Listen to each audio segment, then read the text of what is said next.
Play hard and love big radio podcast. Inspiration on your station with the show broadcast. You don't want to miss it.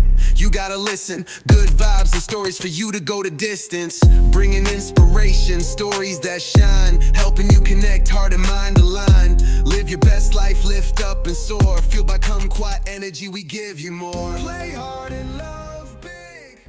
Glenn Shepard, man, I'm so glad that you took the time to be here on Play Hard and Love Big Radio. And Thank when you. talk about where you grew up, what it was like growing up. Yeah, sure. Well, thank you for having me, Nick. This is great. First time I'm doing something like this. So, yeah, it's going to be exciting to talk about some of these things for sure. You're a podcast newbie. I am. Yeah, that's it. Yeah. So I'm from London, grew up in London, Southwest London. And yeah, that's kind of where, my journey started in terms of sport and getting involved in, things that I'm doing now. I was a swimmer and a soccer player. I was good at both, but I was a better swimmer, in terms of the rankings and things like that. I went further in swimming. I was able to go to some club internationals and go all around Europe on some of those competitions, as well as compete nationally. So it was kind of one of those things where, and there's a big, funnily enough, I ended up going down the realms of sports science. We'll talk about that, sure. But there was a quote that I learned when I was going through my degrees and looking at sports science. It says the sport picks you, and it couldn't be more true. I was playing for Kingstonian, which is a good semi-professional club. We would play teams like Brentford, who are now in the Premier League, so have gone on to make the jump. But one of those teams in those areas where good standard, had a nice stadium for their national team, for their senior team to play in, and had strong ties with some of the other local Premier League clubs there, like Chelsea and Fulham, which are kind of just around on their doorstep. So you could see that there were some pathways, but for me personally, I was just a better swimmer, and then I also had a knee injury. I had a hard time with Osgood Slatus as I was growing, and that was kind of the deciding factor. I couldn't kick a ball around for 6 weeks because back then the physio and the world of sports science didn't exist in the 90s. And how old were you when you were dealing with that? I was about 14 years old. Okay. Yeah. So right when you were having your growth spurt. Yes, that's right. Okay. Yeah. And so the physio advice was rest, pretty much. And it was during that 6 to 8 weeks, I just really started to concentrate on swimming and excelled on that. And then, it was one of those things that made my mind up really for me. And then I didn't decide to go back to the team. The team, season was just finishing, so I did that. And then I went to some senior competitions. There were some club internationals in Amsterdam, and I remember being there, and we were part of the England team, and we were sitting next to the Spanish team, and the Spanish team I think had like 6 physios, sports scientists for about 8 athletes. And I just remember looking and seeing what they were doing, and I thought, I want to do that. That looks really interesting what they're doing, because I was, I'm 6'1", got a good swimmer's diameter with my arm length, Yeah, you have long arms. Got long arms. You have a long body or stride or whatever. Sorry, what's it called? Arm span. Yeah. Arm span, wingspan. Like I think about Michael Phelps, right? Yeah, like he had these monstrous arms and this arm span. Yeah, you have that. I see that. Okay. But also when I was at those competitions, you could also see the next level. I was in a race with Peter van Hoogenbaan, who was the world record holder, and he's just another level. It was really good to see it. To see the the levels, but him and other athletes, they were another level, and it really was something that I thought about. Then I came home from that competition, and I thought, if I'm gonna ever think about doing that, even if I could, I'm not sure, but if I am going to think about doing that, I have to give up everything. I have to really be committed to do that. And I wasn't prepared to do that. I was doing loads of other things in my life. I was DJing. I was actually part of a breakdance troupe, and we were going all around the country. I had quite a lot of side things that I was doing. And you were DJing and you were in a breakdance. Yeah, I was in a breakdance troupe. That's good. All right. And funnily enough, that breakdance troupe, we were going around to celebrities' houses and doing their birthday parties and things like this. So there was a lot of like social things going on, a lot of nightlife going on at that time. Okay, and that's what they say, don't they? You know, you typically, I just, you know, it was fun to do that sort of stuff. It was, this is now early 2000s. And yeah, it was just a sensible decision for me to make, to think, you know, you have got to commit. I was still well committed. I was training 8 days a week in the swim pool. I was in the gym 3 days a week. Wow. Fully committed. And that's being up at 4:30 in the morning to be in a pool at 5, you know, in London. And then, you know, the hustle and bustle of London are trying to get in and out and going to school and college, which is in England, you have school and then there is something called like sixth form or college, which is where you can do vocational studies as well as the traditional sort of A levels. Okay. So I went to one of those vocational colleges because they provided a mini sports science degree, if you like, and it just concentrated on, you know, anatomy, physiology and nutrition and all the sports science stuff. So was doing that anyway, but came home from that competition, recognized that, yeah, maybe the next jump is not something I'm fully committed on. So I still did it. I still competed and I still swam, but I knew that I'm going to do sports science. That's what I want to do. Yeah. And so because of my swimming, I was swimming at a good standard. I did get a scholarship to university, and I got that when I was like the year before I needed to go at 17. So that probably didn't help sometimes because I knew I was sort of good to get in. So I was kind of probably concentrated on some more extracurricular activities at that time, and all sport based, but just having a bit of fun. And then went off to university and studied sports science. And yeah, just my love for that continued. You know, it was the thing I was meant to do. It was, you know, and that was probably the time. Studying for that degree was the time one thing I mentioned in the pre-questionnaire was, when it comes to your achievements, the biggest thing for me is knowing when you put your mind and your soul to something, and when you achieve it, you really do believe that, you know, you hear a load of athletes talk about that. If you concentrate and if you put your mind to it, you can do it. Yeah. That was the first time I saw that at, you know, 21, whenever I graduated. Yeah. I thought, wow, that is true. That really is true. If you really want something, and probably defining wanting something, I would say, is dreaming about it nonstop, fearing the worst if you don't get it, excited if you do get it, just living in that feeling a lot. It's quite stressful, I'd say. But when I got my results, because I was, you know, got a good result at university, and I wanted that so much. You know, I remember I didn't tell anyone I got my results through. My mum, I didn't tell my mum. I remember, you know, some of my friends texted me the day our results came out, and they were like, you know, hey, did you get your result? And stuff. And I was at work at the time. I was lifeguarding at the time, and I was like, oh no, I have to check when I go home. Didn't tell anyone obviously about it because it's one of those nerve-wracking things. Got a shout to come down for dinner, you know, moved back from college, back at home now with my mum in London, my sister, and looked online, and I was like, Glenn, you know, what are you doing? Come to dinner, you know, come on, this second time now. You know. Food's getting cold, all that lot. Yeah. And I've just burst into tears. My mum was like, what's happened? And I was like, I got my grades back and it's what I wanted, and I can't believe it. And, you know, but that's what it meant. That's what it meant to me. And it was nice to experience that, because now I'm a coach and being in coaching roles, you can share that with family, players, athletes, you know, parents, other coaches, that if you do really want something, you can achieve it. No kidding. Yeah.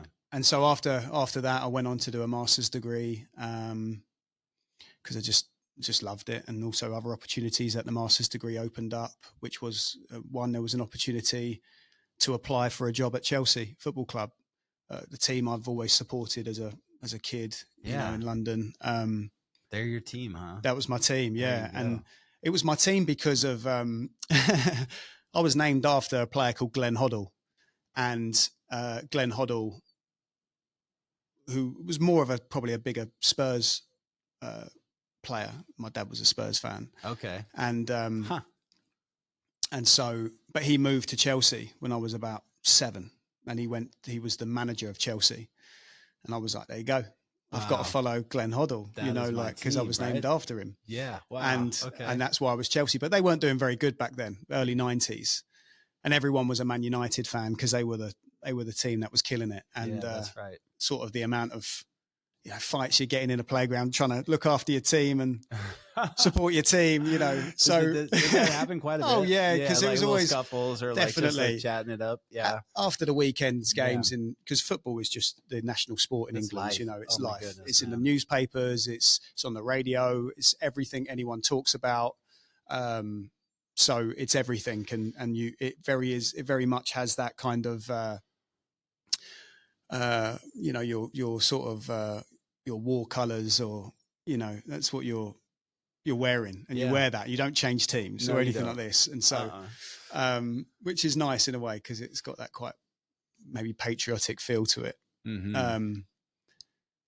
And so, yeah, then to apply for that job and to get an interview, and then I ended up getting that job and working at Chelsea for several years. It was amazing, you know, because again, it's like your team. But that was another thing that I sort of had planted in my head that I was going to do, and I wanted to do it, even though it was a job interview. There's no reason, you know, a job interview you can do some things to get it and you can demonstrate your value, but ultimately it's about the other person on the other end, whether you fit in with that and stuff. And certainly, you know, lucky enough, I was that type of person, and I had a great time there, and it was amazing to be there at the club, you know, under amazing staff and coaches and players. And it was amazing to see high performance, you know, probably one of the biggest and best establishments in the world for sport, to be able to see how they do it and learn from that, and see some of these players who are now still playing for the club come all the way through. At the time, they probably would have been about 8 or 9. Yeah. And to see loads of them now doing well in the Premier League is amazing. So it was just great to be a part of that, you know. And again, just doing some sports science work was amazing. What was the job like? What specific things were you doing with them? So in the sports science department, so anything from, you know, some of the strength and conditioning, but I had more of a heavy focus.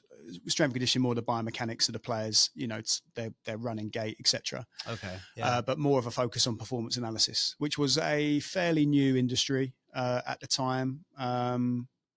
Yeah, probably 2009. It definitely wasn't brand new, but there was a lot of kinks in it. When I think about now with AI and all the rest of it, it's such a different and easier job.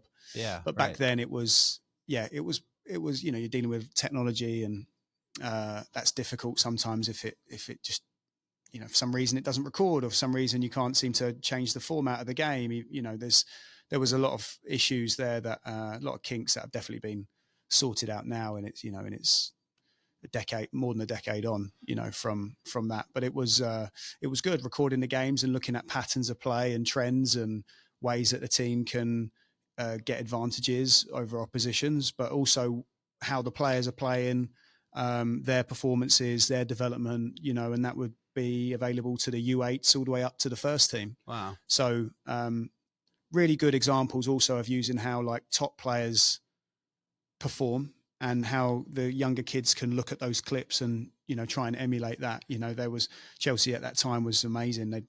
They were winning the Youth Cup for the first time in, you know, some years, and then exciting.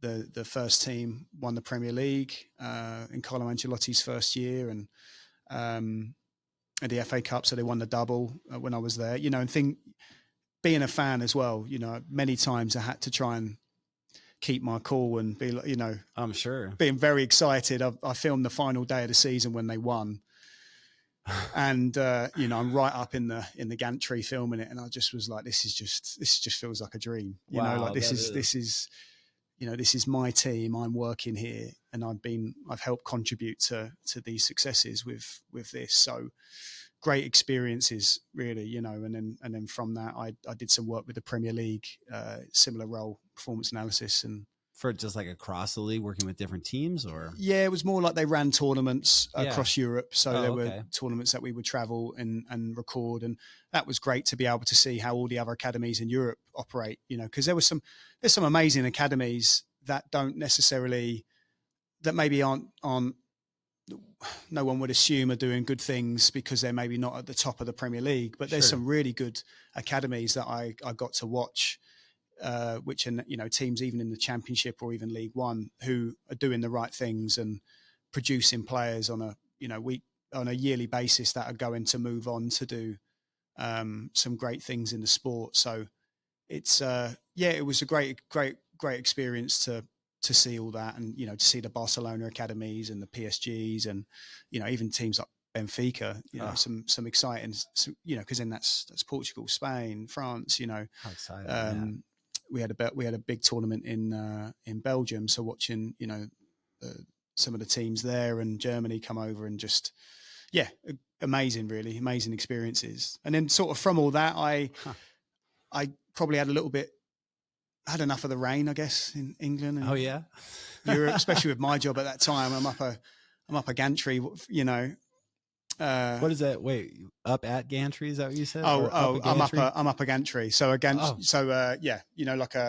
at a stadium, and I'm gotcha. I'm up on the. There's no AI running the cameras. It's got to be us, doing it. So you're doing it. Yeah, we're doing that in the weather. We're doing that, and I always remember one game at Chelsea. It's thunder and lightning, and I'm up a, I don't know, 60, 70 foot scaffolding steel tower, and I'm thinking, looking around the facility at Chelsea, thinking I'm probably first choice of getting electrocuted here. I can't see anything else higher up. And I remember just being so dedicated to try and film the game, though. And then I came down, and the coach was like, "What were you still doing up there?" Like, just like, what were you doing? Come on, coach, I'm determined. Exactly. Good job. I was thinking, says a lot about your personality, I was man. thinking, I just gave a lot of myself to it, and that's kind of always been me. I'm so all or nothing.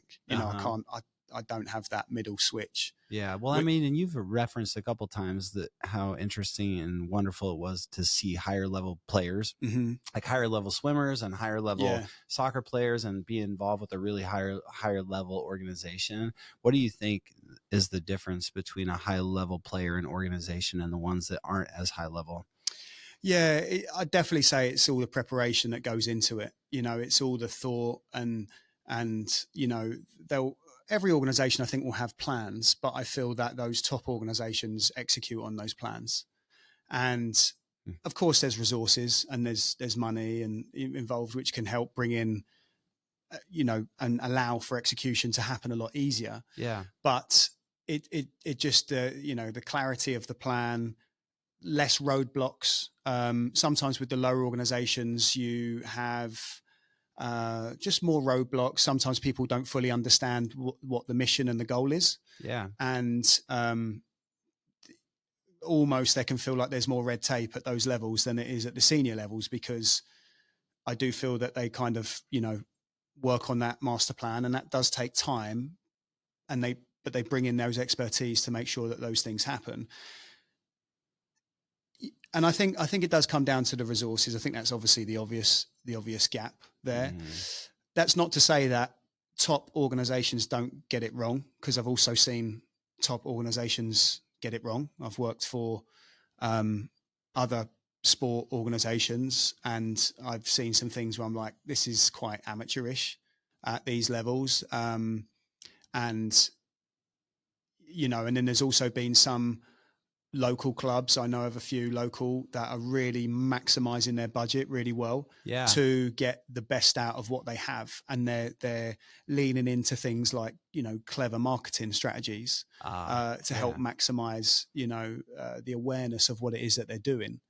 And I think that's a massive thing. And I think there's definitely with those higher organizations, they can allow for more people to be full-time, just more hands on deck all the time to get the job done. and to have more accountability of that. I think sometimes in a lower level organization, sometimes you're relying on volunteer hours, and these volunteers are often amazing. But there probably comes a limit to what they can do with their own lives, and most of them probably have other jobs and family and all the rest of it. And I would say there always generally comes a time with the volunteer support that they just get a bit burnt out sometimes, and sometimes you do need that fresh blood in as well. And that's again another thing that the higher organizations do. They hold everybody really accountable, and if sometimes things aren't working, they're not afraid to make changes, you know. Yeah, that makes total sense. You know, that, and it actually reminds me of a pretty hot topic in American soccer right now is the promotion and relegation topic. Can you talk a little bit about how promotion and relegation has made soccer or football in Europe more desirable, or how that's encouraged people to improve their organizations? Yeah, I think straight away it increases accountability, and I think it increases. I think it increases the speed at which people execute and make decisions, because there's a greater cost at the end of the day.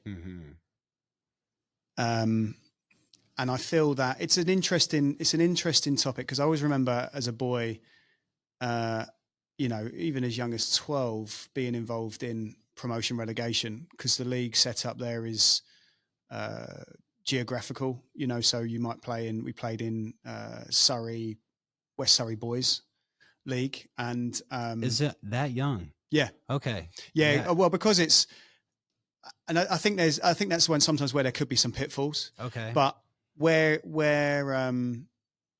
probably where there's so many teams, and so many teams in the area, it's good that it's geographical, because you're not, even though it's London, it can take a while to get somewhere because of the traffic. You're only really moving around at that age, maybe a 5 or 6 mile radius. Okay. So many clubs, so many teams. And that's the thing that should be happening everywhere. Nobody should be traveling far for a soccer game of a 12-year-old, 13-year-old, 14-year-old. You're in such a learning developmental phase. You just, there's no way that should be happening. And you say that, is it because it's just that much extra work in order to make it happen? And do you feel like that maybe causes burnout in some way? Yeah, I mean, I've just finished with a boys team that I had for a long time, and some of the travel that we had last year, you know, 3.5 hours to go down to a league game that lasts 80 minutes. Yeah. And it was high competitive levels, and I just think there's other teams locally that we could just play, you know, and what we're trying to do is we're trying to learn some of the concepts. We're trying to improve on our development and our style of play. We're trying to learn as individuals in different moments. There's no World Cup. There's no winning bonus, you know. Sure. Yeah. In a 2 months' time, people forget the score because the league starts again. So there's a lot of unnecessary things happening, I'd say, over here. But just to go back to, you know, England. Yeah, great. The promotion relegation has always been a thing. But again, you're only sort of playing in a local area. And it is right, because, you know, we've grown up with soccer in England knowing that there are some teams that are always going to win, and there's some teams that are always going to lose. And that's just normal.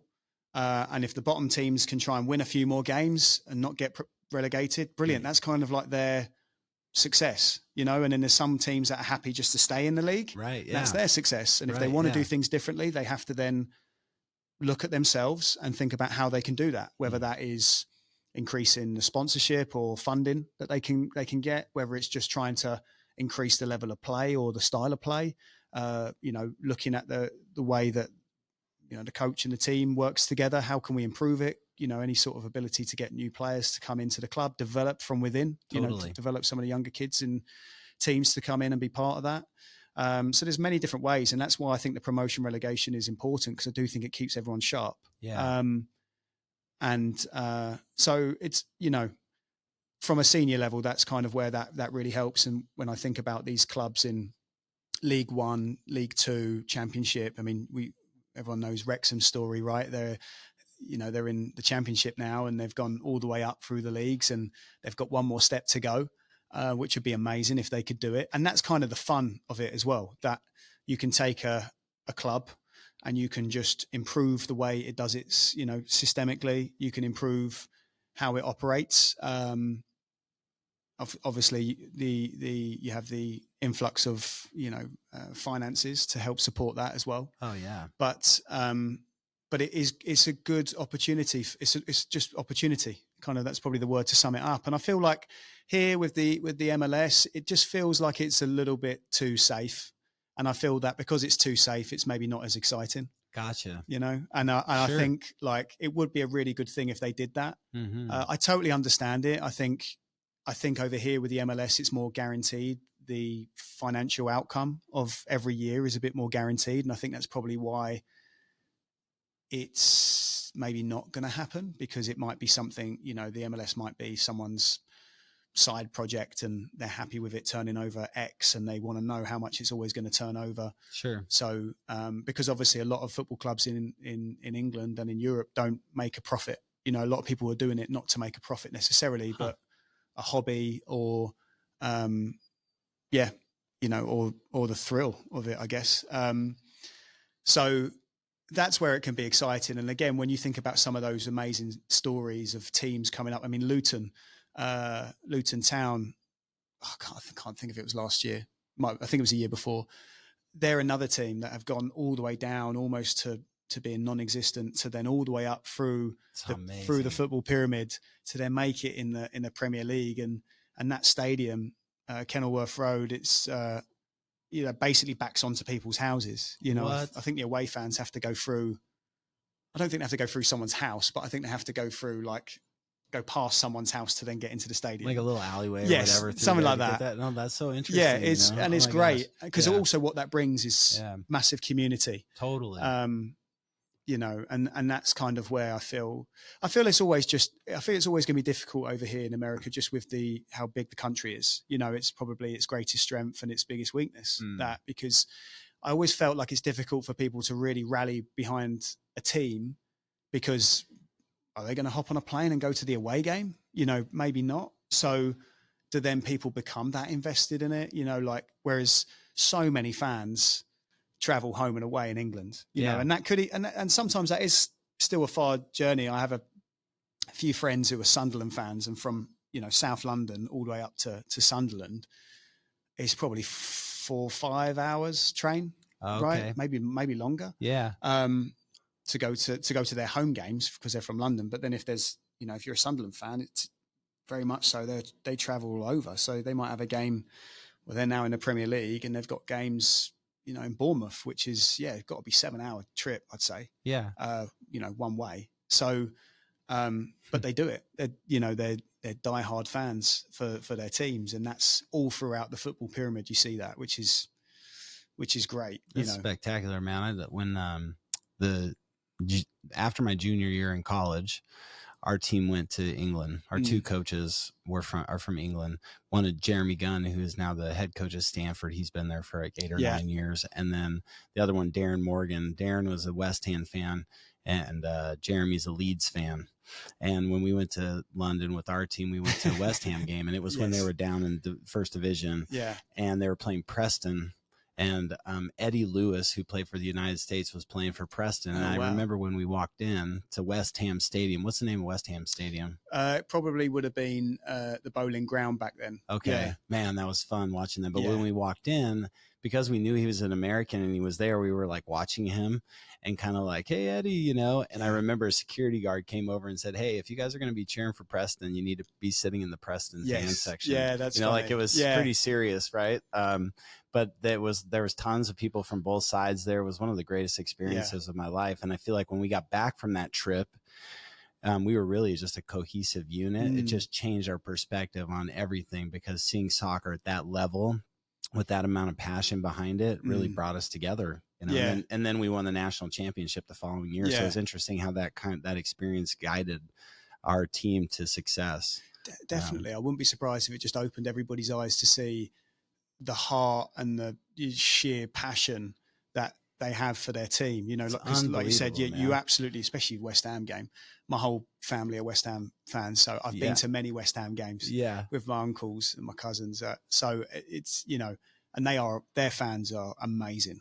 You know, they typically, you know, get 61,000 to a game every week. They're at home. You know, it's one of the highest attendance of a team in, you know, certainly in the Premier League. And so, yeah, you wouldn't have lasted long if you were cheering for the other team, I can imagine, especially back then, right? So the experiences are so different in general, like all the way, like just the setup, the way they were running sprinklers before the game, the way that just the way that they were moving on the field, the, you know, the chanting, the, you know, there wasn't at that point a lot of, like, I don't know if it is now, but a lot of music or distraction. It was just really the fans were creating the atmosphere. Yeah, there you go. And you felt like you were part of a community or part of something bigger. I know in like Americanized sports like the MLS or football, there's a lot of that, like music and loudness and all the things that like to get people hyped up, but there people were just hyped up to be there, you know?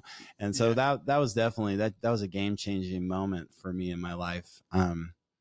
But yeah, no, it rains a lot there in England. So you got a little bit sick of the rain and the cloudiness. And then how did you end up making your way across the pond, man? Yeah, I had a friend who I've, you know, known for many years, and you know, a close friend. We were working on the football circuit back in England. He's been around Chelsea, Fulham, Millwall, and he moved over here. You know, again, same sort of thing. England can be quite tough. Weather can be quite tough, and sometimes just looking for some new experiences. We all sort of worked.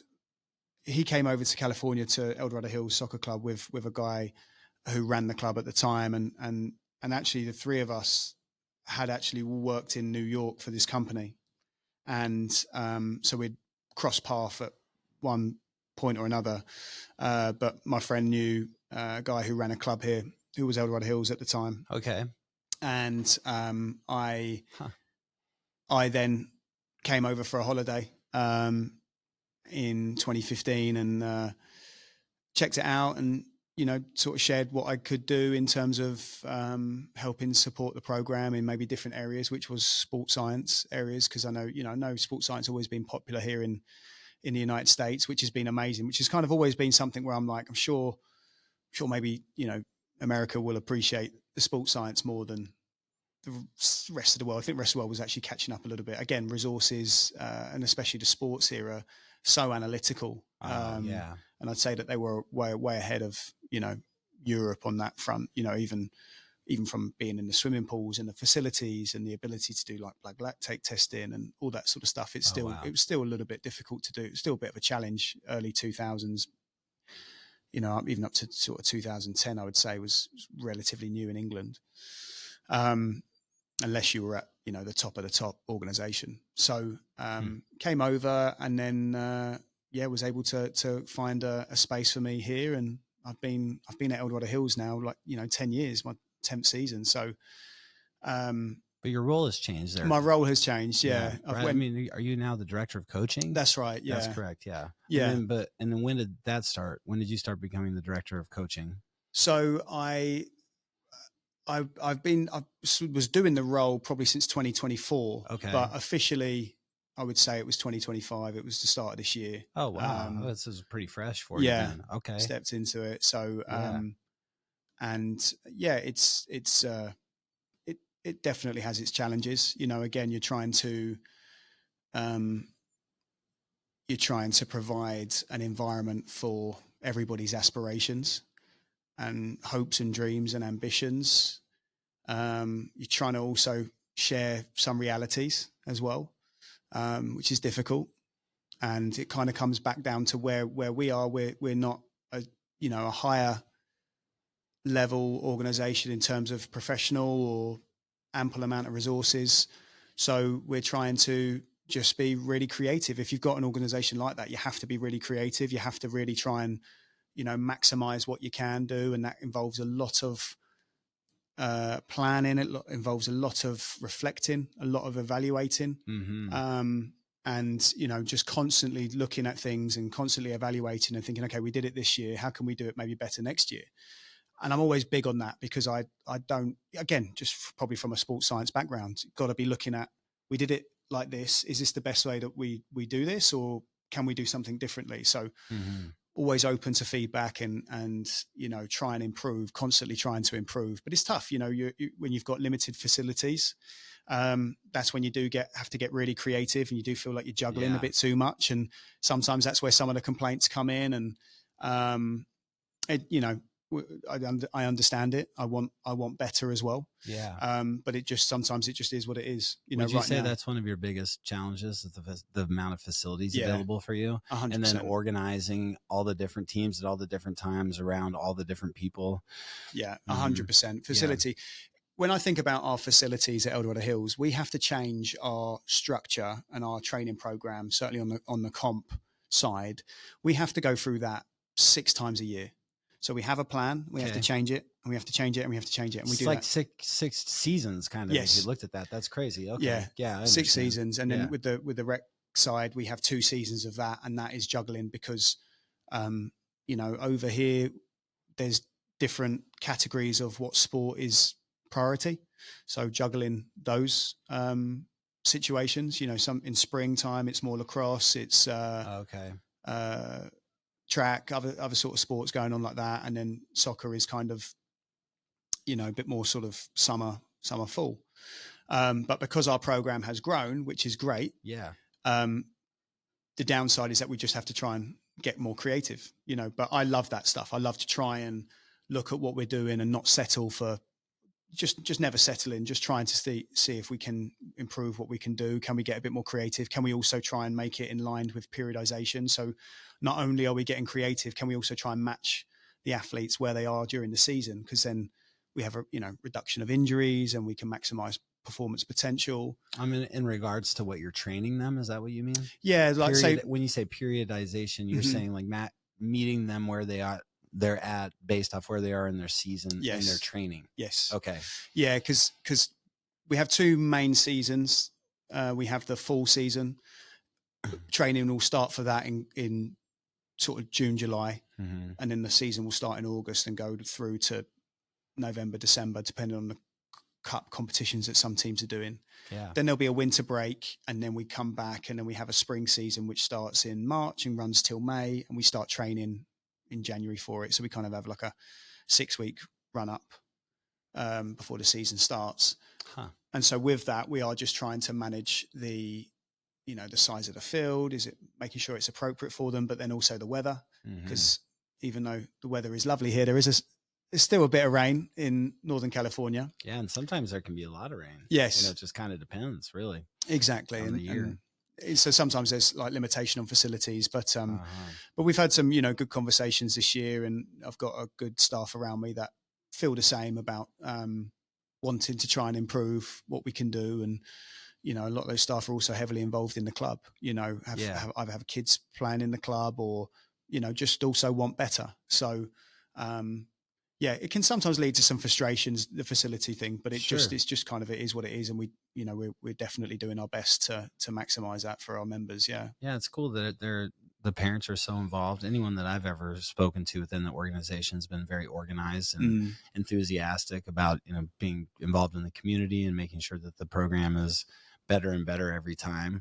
I really enjoy being a part of it. I think it's neat. I feel like a family member in the sense that, you know, the way that I'm treated, the communication is very clear. It's the response time is quick. And it's cool that you're talking about this now in regards to Dorado Hills Soccer Club, but also in regards to what you're talking about with some of the lower league teams and the creativity that they have to get in Europe in order to, you know, develop their team if they don't have the resources. Yeah. Right. It mirrors what you were talking about. Yeah. And so now here you are in a situation where you have to get creative in order for you to rise to the top. And just seems like you're really embracing that, which is awesome. Yeah. It just feels natural. You know, like I said, I've again, probably from my background of, you know, sports science and problem solving, you know, again, when you've got athletes in front of you, or even yourself, you know, in your individual battles that you're going to try and go through, and balancing, you know, school and trying to go through the levels of being an athlete and I just think individual sports can also be really good for people, you know, doing something like that as well as a team sport, because I feel like it helps you, you know, character building really of who you are. And I'm just speaking to a player who hung up his boots last year and has gone on to do an individual sport.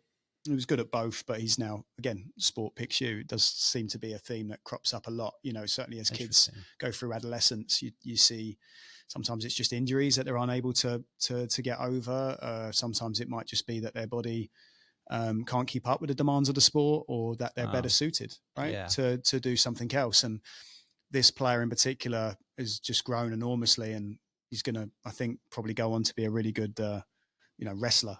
Oh, no, and so kidding. He's doing that. But you know, it just, when I think about this player in particular, I'll talk about him because I've just seen him. Is his journey as a soccer player was brilliant. He really had to come out of his shell to and then when he did, he realized, oh yeah, okay, I'm pretty good at this. You know, like, took a while, took many years through it, but he definitely did that and was a great player. And now he's moving on to another journey where he's, you know, recognizing that he's also good at some other things. And but he was quite a shy individual, and now that he's stepping into wrestling, which is, you can't be shy in wrestling, right? There's nowhere to go. Yeah, he went from kind of shy to like not really shy. Yes. And so being involved with soccer and organizations and coaches and players who are doing similar things has really helped him open up and see his potential. Yeah. And then it guided him to a different sport, which is great, you know. But more than anything,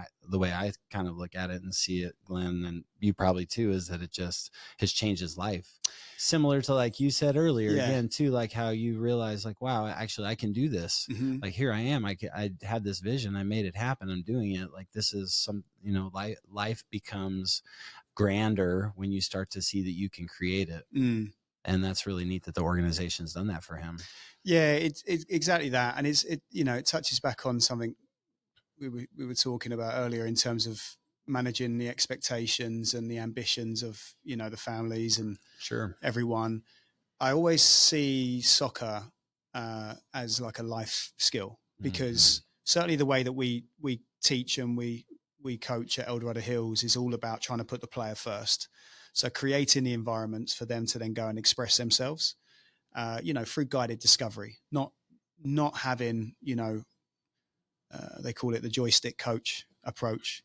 Not having that, that doesn't. It could help them today, but it's not going to help them tomorrow, or the next day, or the next week, or the next month. You say joystick, like the coach is like on them all the time about telling them exactly how to do it all the time, as opposed to giving them like a framework and then allowing them to experiment within the framework, sort of thing. Yeah, that's correct. Yeah, I see. Okay. The joystick coach is like pass, kick it. You know, whoever's on the ball, they're focusing on that. It's kind of like a helicopter mom or a helicopter parent. Yes.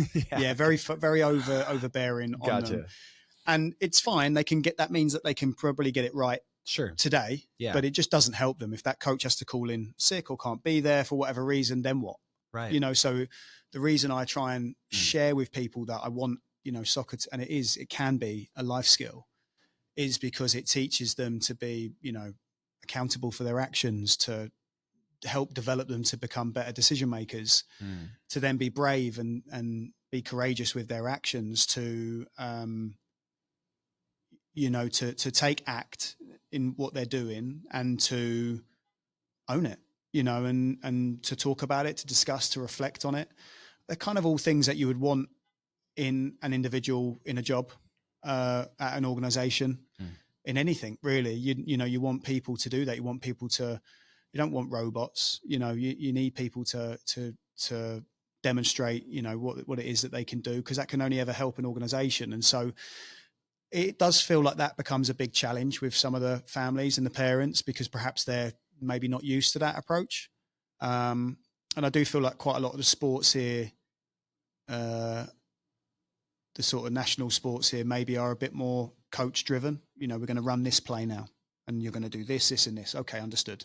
Off they go. Yeah. And soccer's free flowing, and it's, you know, as it's been coined, a game of decisions. Yeah. So you're only going to be able to be a good soccer player if you have that, you know, intuition in moments. And the only way you get that is through trial and error. yourself. And so that is a big thing that I always try and push. And it would be one thing that I want everybody to hear loud and clear, that that's what we're trying to do. So give us time and be patient, because it will happen. It will arrive. And when it does, it's there for, the test of time. And so that's just tough though. That's really tough to share that. But again, just going back to it, it's a life skill. So yeah, again, we are, like, as you said, and it's great to have you as part of our family at Dorado Hills Soccer Club. It's great to have you guys on board.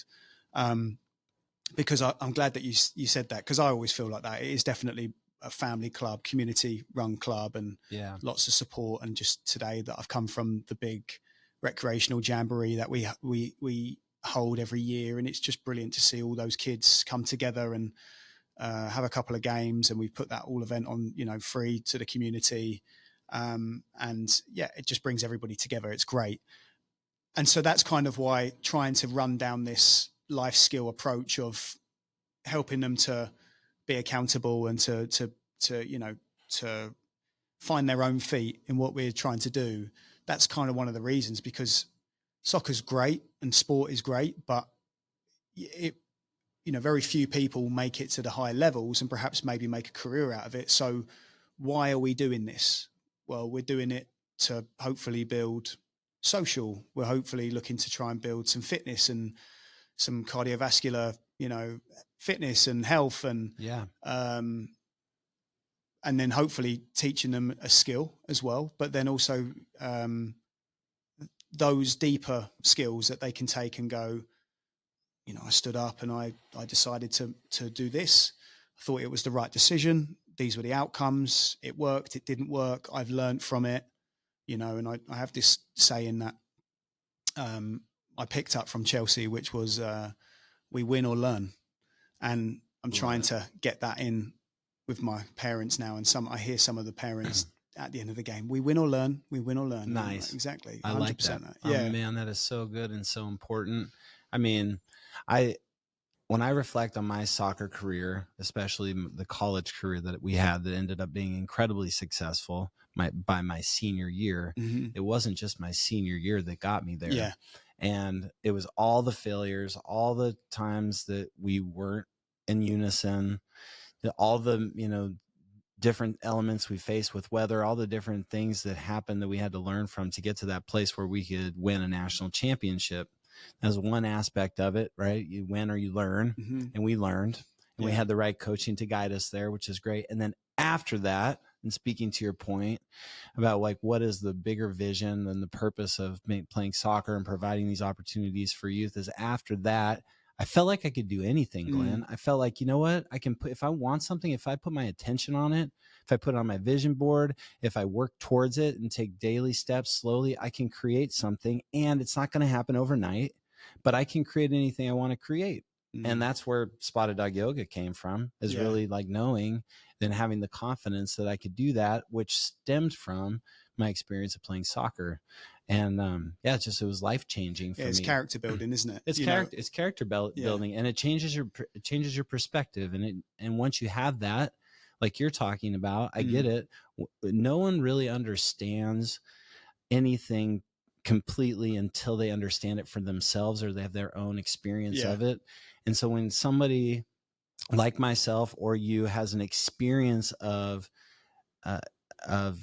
something incredible happening, and that anything is possible, then they can continue to take that forward anywhere in their life, and you don't lose that. You have that forever. And that's just like that, man, as a parent or as a business owner or just as like, someone in the community, that's so incredibly important in life.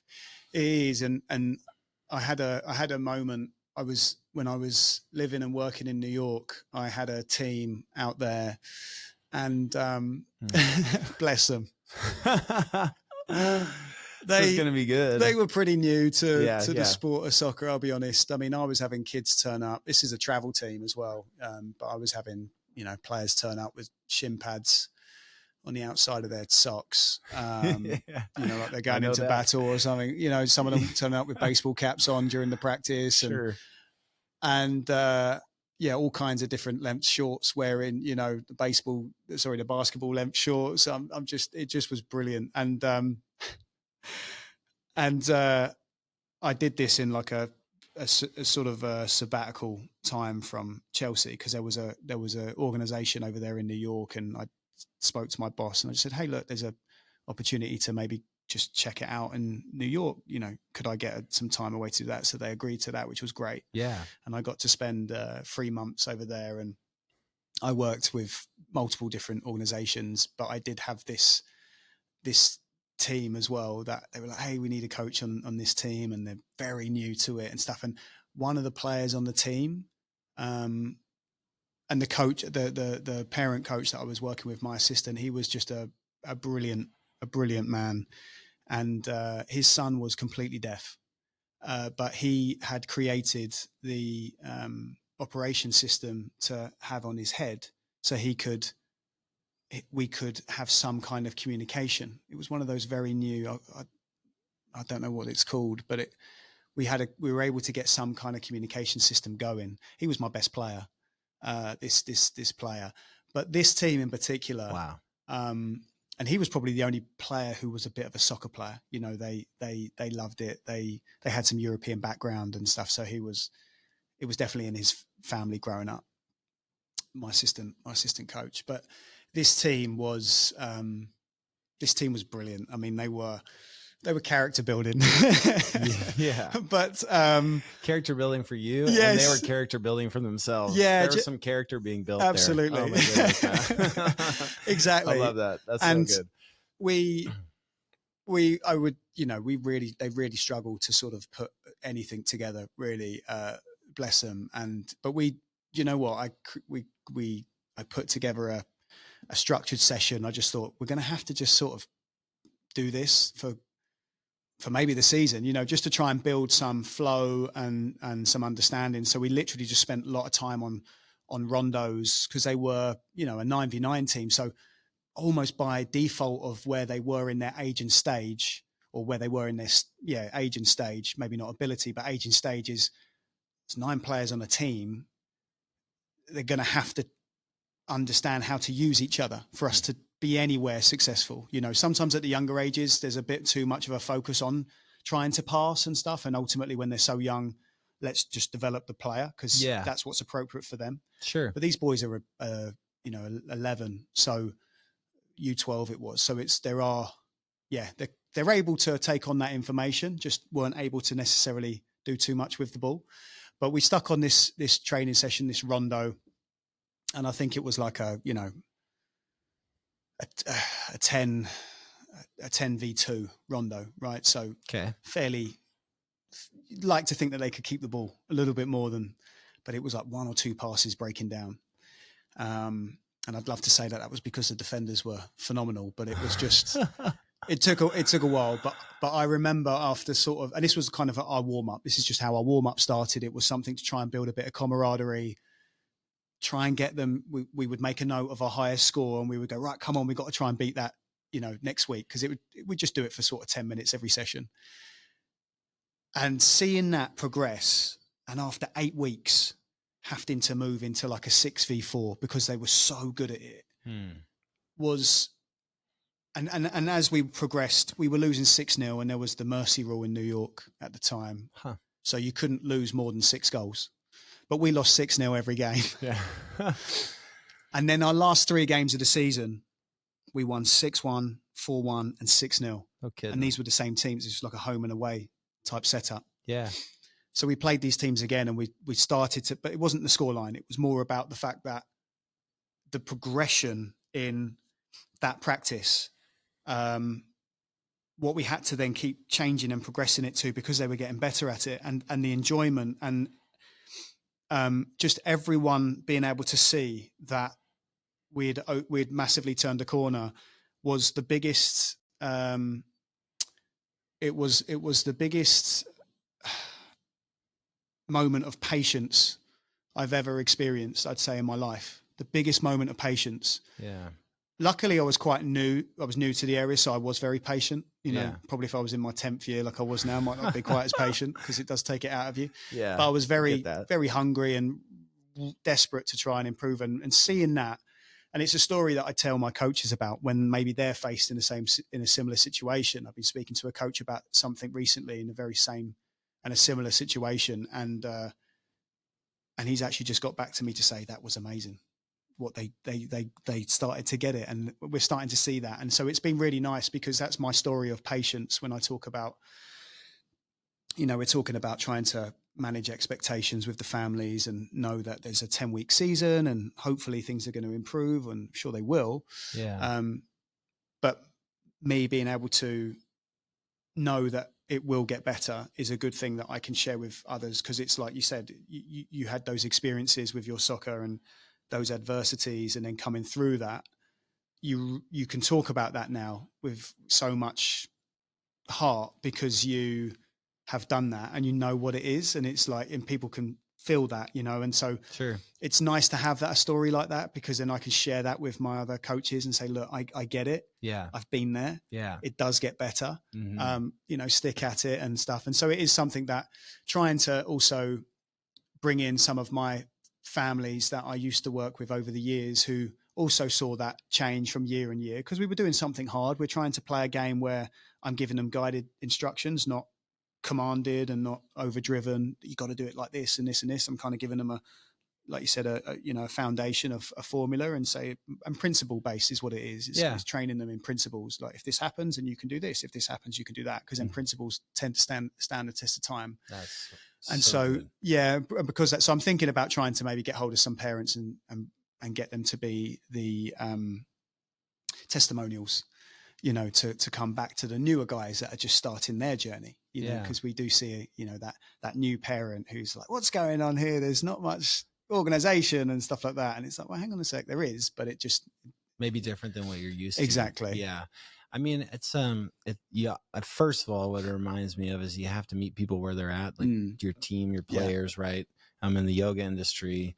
I'm a practitioner, a teacher. I just always try to meet them where they're at, and then from there I give them principles like you're talking about. I'm not as concerned about what their poses look like, but I give them the principles to help them to develop their poses, and then they develop their poses based off of what their body is able to do, and then they're able to evolve slowly and to the point where they can move on to the next level, you know. But if you never create some sort of like foundation around principle, or like some sort of formula at the beginning, then it becomes hard for them to expand, right? Like the formation and the principles you give them early on ultimately are what allow them to grow in the future. It gives them the ability to play with freedom. They start to see the field differently.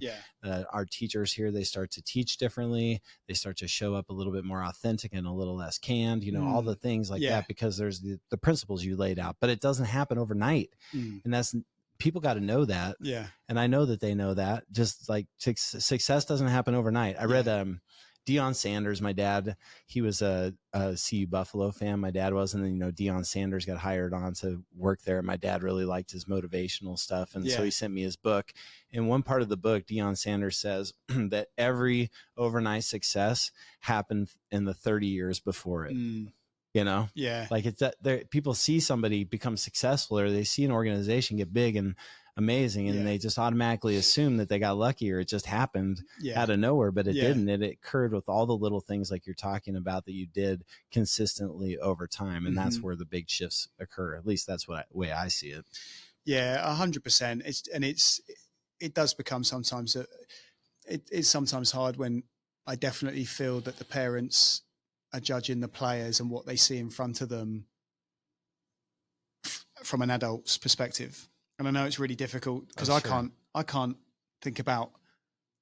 really remember what happened when I was 7 or 8. I can't really remember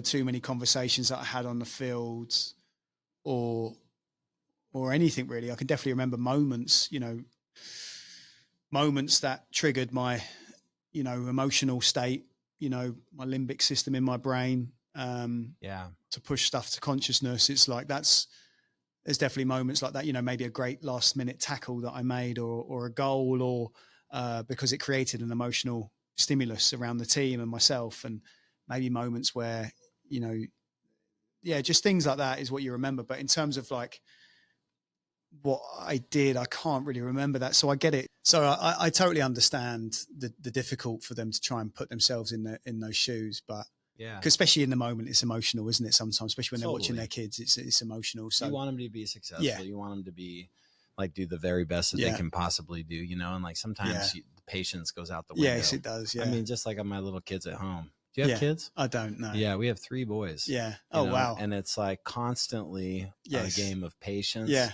you know, and trying not to stir the pot or Yes. accuse somebody or blame somebody or whatever, you know, and like just Yeah. like try and open up the space for them to develop Yeah. into the little humans that they are.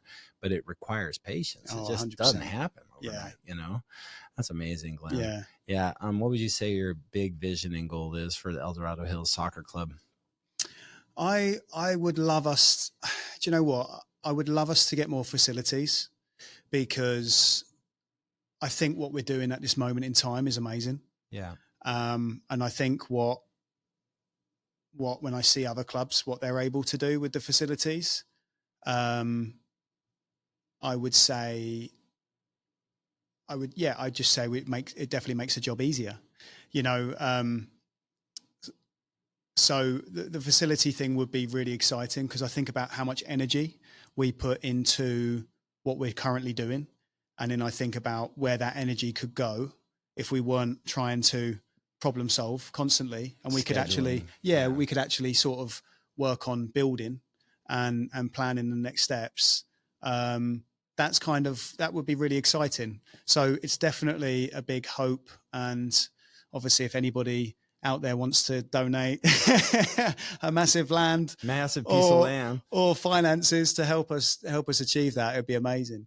Would that be the ultimate goal, to be able to have a piece of property that you could create a complex on to utilize? Definitely. Yeah, I think that makes sense. Having your own facility allows you to really tick the boxes of everything that you want to do. You know, all the dreams, all the ambitions can happen if you have that facility. Yeah.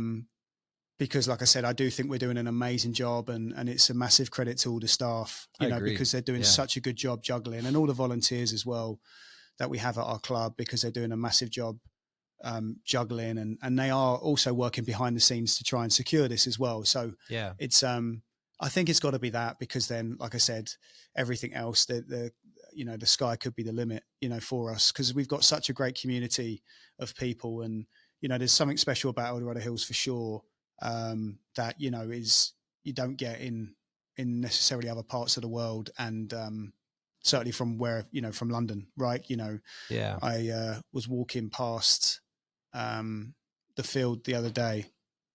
We're just gone to move some lights and put some lights out so we can use a facility in the evening time. So we're again trying to get creative. We're trying to expand on our provision with acquiring more lights to be able to do that. And there was a poster on the side of the park, and it just said something like, "In this community, we're in it together," or something like that. And I don't know. There was something about that. I just thought, you know, a lot of people say things about, you know, from England, it's quite sort of negative, and America's very positive and stuff. But there's just small elements to that. It's you know, they're nice touches that I do think a lot of people in this community, you know, are there for each other. And I think that's great, because so, like I said, being able to try and provide more for the community would be amazing, because it's the biggest sports club in Dorado Hills. Dorado Hills Soccer Club. It's the biggest sports club. It has more members than any other sports club. So how many members are part of Dorado Hills Sports Club? Club? I think nearly 3,000. How many? Yeah, nearly 3,000. So that's amazing. It's a big organization. So we just need a little bit of help, you know, being able to create those dreams, and that's it, all the rest of it. But I'm sure we'll get there, you know. Yeah, you'll get there, and in the meantime, you just stay creative and stay positive. That's it. Yeah, it's really been amazing taking the time to talk with you, and I'm looking forward to supporting you and having our community continue to support you as well, and what it is that you're doing, and all the kids up there too. Like we love seeing the community out and about, and we love being a part of your events when we have the opportunity to do that. And so I'm glad that we had a chance to talk, and maybe you never know, maybe somebody listened to this podcast and decide to grant you some land for a big time complex, for a big time complex with a yoga studio. That's right, with the yoga studio. That's like, I mean, for me, that's always been a dream, and we've talked about that a lot. And that's in the process. It's like how we can, you know, bring yoga and functional movement into your club and other clubs in a way that they can use it for injury prevention and injury recovery. You know, but something that I feel like I'm kind of honing in on as well is how and something I'm really good at is motivational speaking and inspirational speaking from my experience, and team building. Team building comes up for me in like, you know, constantly and being an evaluation of how, like, can we assist a club? I feel like we could really be great at team building too. So anyway, we would love that. For sure. Yeah. Thank you. I know it's been nice to be on the phone with you and get to build a relationship with you, because I know you understand like where I'm coming from, and it's in a place similar to you, whereas we want to make the biggest difference that we possibly can for these young athletes. It just, you know, that's really what we have to focus on, I think, is how can we help the next generation become better people and live at their fullest expression, so they can go out in the world and make the biggest difference that they can and enjoy life as much 100%. As they can, you know? So right on, Glenn. One real quick announcement. I want to make sure that I mention Kumquat Energy and Kumquat Hydration. We've been sipping on it this whole entire time. Mauricio, thank you for being our premier podcast sponsor. Kumquat is going to be starting to be distributed in a lot of different places, but for now, if you're in the El Dorado Hills or Folsom area, you can come in and get one of those here, or a case of them here. Play Hard and Love Big Radio is dedicated to bringing you the inspirational people and their stories to help you connect to your center, so you go out and you live your biggest, best, brightest life ever. And that's why we had you here today, Glenn Shepard, and you did an amazing job, and I appreciate everything that you've done, and I wish you the best of luck here in the future, my friend. Thanks, Nick. It's been great. Thanks for having me on. Yeah, you got it, my man. And we did it. Oh, that was a weak handshake. There we go. I'm trying to watch out for the microphone. Hug the microphone. Play hard and love big radio podcast. Inspiration on your station with the show broadcast. You don't want to miss it. You got to listen. Good vibes and stories for you to go the distance. Bringing inspiration, stories that shine. Helping you connect heart and mind aligned. Live your best life, lift up and soar. Fueled by Kumquat energy, we give you more. Play hard and love.